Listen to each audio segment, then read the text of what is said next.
Everybody, Brett Gibbs just followed me. This is the powerlifter that beat Johnny Candido and took first down in Africa, where Johnny Candido took third. Johnny actually made a full video saying how he looks up to Brett and all that. And the bearded beast himself just followed me. I can't do this. That is too much pressure. I quit. I'm done lifting. In fact, I'm shutting down Twitter. And I'm just going to stay inside and watch Season 6 of Sons of Anarchy all day long. Check this out. I cannot find a way to get Sons of Anarchy for free online. And I found out a way to get every show for free. I got Breaking Bad for free. Obviously, Netflix only has up to Season 5. So after searching and searching and searching, I even talked to Max Tuning, who's a computer whiz, and he told me, go download this thing. And then once you're downloading that thing, go copy and paste this URL into that thing, and then download it and stop mid-download, and then run around the house 3 times, and then dump coffee in your laptop, let it soak overnight in a circle of salt while praying to Satan and all this. He gave me this huge laundry list of things to do, and I was like, no. How about no? So finally I cracked, and I just ordered it off of Amazon. It's like $1 and change per episode, but whatever. That YouTube money. Anywho, guys, guess what? Guess what day it is? Guess what day? It's Friday. Got a bench press on Friday. The coffee's kicking in right now. Seriously, it's Friday and we got a bench press. It is bench press day number 2 of the week. That means training day number 4 of week 1. And today's rep scheme is going to be a little bit different. I'm going to pull it up online and go over it right now. Who remembers this old school tank top? This is old. Oh, guys, question. What is your favorite, since we're on the subject, your favorite series? Okay, mine in this order. Top 3. What are your top 3? Mine would be Breaking Bad number 1. I have to say Dexter number 2, even though I did not like the ending of Dexter. The ending kind of killed it for me. And number 3 would be Sons of Anarchy. Now, Dexter and Sons, pretty close, but I think overall, from beginning to end, just the structure of Dexter, I think Dexter probably takes number 2. So Breaking Bad's number 1. That's the best beginning to end. The ending was perfect. The whole story was perfect. You become physically addicted to it. You get withdrawals when it's over. 2 would be Dexter. 3 would be Sons of Anarchy. Top 3. Now we can make this list go on and on and on because there's tons of shows out there, but we'll keep it simple. Top 3. What are your top 3 in order favorite shows? I'm very curious to how different our tastes are, but I still feel like Breaking Bad will be number 1 for majority of votes here. Orange is the New Black was a good time killer, but I wouldn't even put it on my top 10. Oh, also guys, quick update. I have an idea. The Olympia 2014. Top of my head, I believe it's sometime late September. September 20, September 21st. I don't remember. You can Google it. But it's coming up this fall. I'm going to be there. I'm announcing right now. I'm going to be at the Olympia this year. With Isotory, in the Isotory booth. It's going to be freaking awesome. And I want to do something fun with you guys. Every time I go to these events, I get to meet you guys. I didn't get to go to the last year's Olympia, so I want to do something fun. Let's get a big-ass selfie. As corny as can be. And corny things are the funnest things. So I want to get a gigantic selfie. But we got to time this right. So I'm thinking maybe do the selfie at noontime. Obviously in Vegas time. At noon, 12 o'clock. We all meet up at the Isotory booth. And we get a gigantic NWE selfie. Would noon work for you guys? What is the average time you guys tend to come to these events? Morning time? Would afternoon be better? 2 or 3 p.m.? So let me know in the comments below what time you think you would generally show up to an event like that. And we'll try to get a big old selfie timed. If you guys are coming at all different times, maybe we'll get 2. Maybe we'll do a noon selfie and like a 3 p.m. selfie. I don't know. It's going to be awesome though. It'll be hilarious. It'll be sickening. Pissening. We can do it panorama style with the iPhone.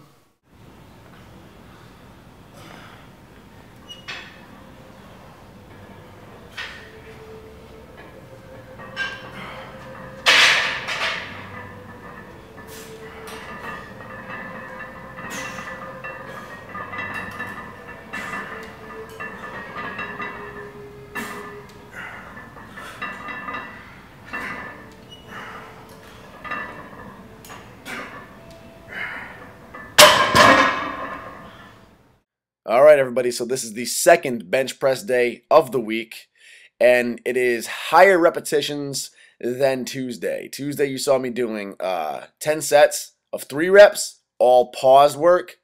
Today, I'm doing 4 sets of 6 reps, again, all pause work. This entire cycle, this entire 6-week program is going to be using all pause reps on the bench press now, and pause reps are going to really help strengthen up that explosive launch at the very bottom of the rep.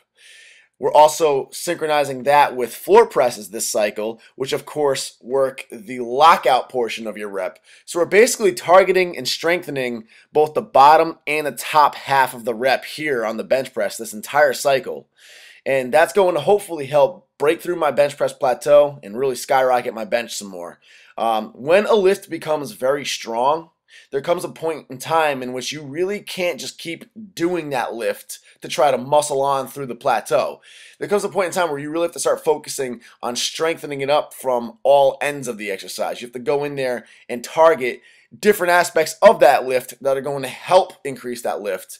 So in my case, just continuing to bench press more isn't going to really help my bench press since it's already pretty good lift-wise. My max bench is 345 clean. Probably actually past that now. I haven't tried to really max out in a while. So we're doing all pause work this time. 4 sets, 6 reps. And I only use 245 again because I wanted to focus on making every single rep explosive and most of all clean to build strength again, not test strength.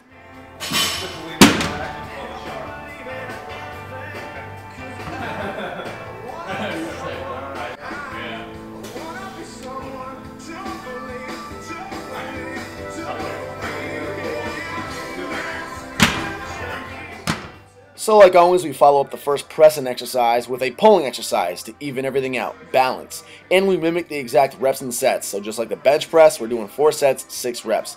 120-pound dumbbell and raw grip. So now we're going to move our focus to the upper portion of the bench press rep, the lockout portion of it. And we're going to strengthen our lockout with floor presses. Again, they work the upper half of the bench press. The bar is basically starting right where people tend to gas out on a 1 rep max. So we're doing 2 sets, 5 reps, 80% of your 1 rep max in weight, and my legs are now flat on the ground. No more bending the knees. Got it.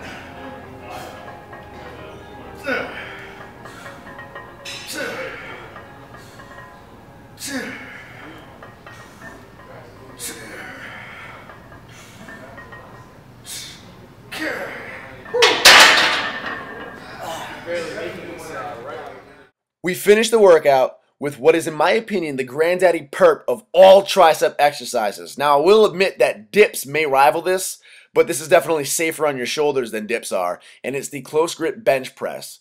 It was recommended to me a long time ago by an elite powerlifter at my old gym that I start incorporating these to bring up both my tricep size and my overall bench press strength, and it worked. This entire set, guys, I had crazy amounts of sweat in my eye. I was doing the entire set with my eye closed. It wasn't fun at all. It was a bad time. But anyway, it worked. Doing close grip bench pressing, heavy, is what brought up my triceps and brought my bench press past 300 pounds before I was even powerlifting. Keep in mind, at the end of the workout, you're going to be pretty fatigued pressing-wise, so you're going to be able to do only a fraction of what you can normally do. So 3 sets, 6 reps, 225 pounds is all I did. Hey, I'ma visit the sky today. What song is that? Name the song and artist and I'll give you a cookie online. Dead serious. So check it out. I just got back from the gym, which means I was in an establishment with a lot of heavy weights, awkwardly waving a DSLR camera around and setting up tripods next to benches, making all the patrons at the gym feel quite uncomfortable and giving me awkward stares. But it brings you guys optimal footage of training. And it keeps me on my grind because honestly, reporting to you guys every day, training-wise, is really one of my main motivators to push myself hard in the gym and continue progression. So thank you guys for pushing me. Even if you weren't aware of it, you guys are a huge motivation to me. So, just got home from the gym, just showered, and I'll show you that gym footage in 1 minute. Before I do that, though, I owe some of my MISC bras some love. Now, if you're not aware of what the MISC is basically the subform on bodybuilding.com. If you're not aware, you might just want to stay away from it. But if you are aware, I promised a couple of my MISC bras on a given thread that I would show them some love. I would basically video rep them, if you will. So, without further ado, this whole thing began because Did Not Read LOL posted a thread. How did Nick Wright get such a hot girlfriend? He defies conventional MISC wisdom that only manmores that are shredded with facial aesthetics can get hot girls. His girlfriend is smoking hot, probably 9 out of 10 in real life standards, 7 out of 10 in MISC standards. If you're not aware of MISC standards, you can take the hottest girl in the world elbows too pointy, would not plow. MISC standards are like 1,000 times harder than any other standards in the world. So 7 out of 10 is pretty insane. Now, I think what he's hinting at in this thread is that my girlfriend's quite hot, and I'm apparently hideously ugly. Feels bad, man. I don't think my face is that bad, and I have like greenish bluish eyes if that counts for anything. I don't know. Maybe I'm ugly.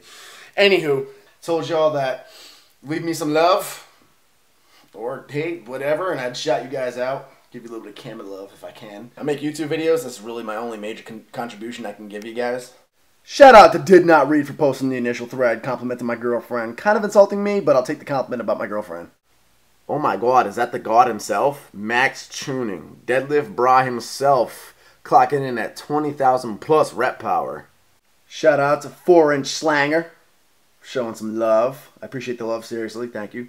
Shout out Strong Post. MISC shout out was his comment. What up, Crispy Brah? I see you, Hubert. I see you. Ha ha ha, Nick Wright. Most of you should know where that quote's from by now.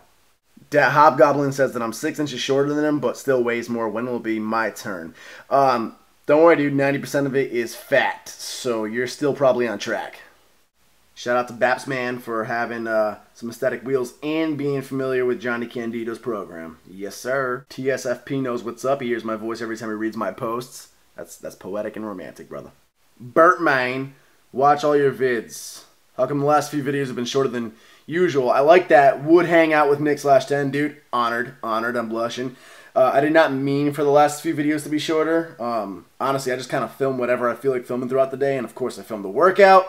And however much footage is compiled by the end of it is how much I put into a video.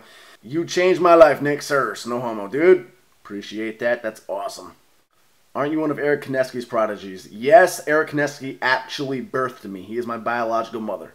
Dolphin Racer has called me out. He told me to shout me out in my next video, and he won't steal my girlfriend. That's the cleaner way of saying it. Mr. Ripley says, that's it, man. Sirs. This guy is asking for a shout out, so here you go. He also wants me to shout out Monkey Prick, which apparently is what my face must look like. I was unaware of this until this thread. Yo, Nick. Ayo, David. And that's me, guys. Nick W.